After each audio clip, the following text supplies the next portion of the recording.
Welcome back, everybody. Well, negotiations on how to relocate thousands of homeless people living near Southern California freeways are now locked in a stalemate. A federal judge last week ordered the city and county of LA to come up with a solution.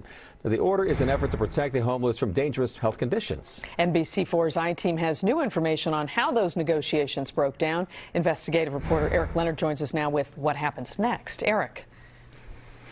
Well, Carolyn and Michael, the lawyers that are involved in the case tell us LA City and LA County have not been able to agree on a funding source to create thousands of new shelter beds that will be needed, or how money will pay for operating those shelters. And all of this is happening just as local governments anticipate huge budget cuts because of the coronavirus crisis.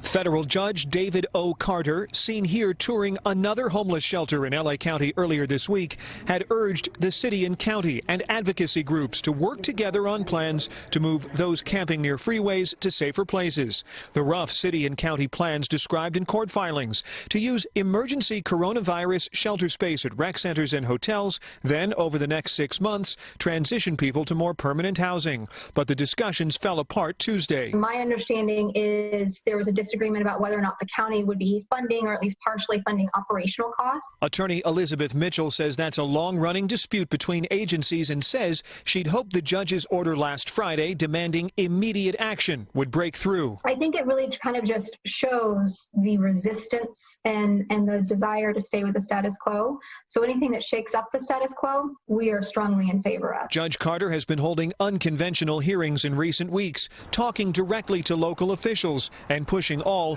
to immediately house thousands of homeless people who the judge says are most vulnerable to the coronavirus.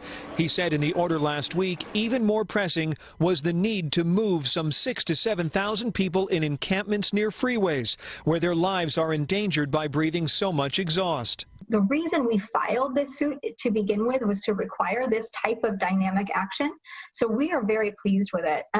But it certainly does not require moving people to, by Friday in 2 days. That's not what this is.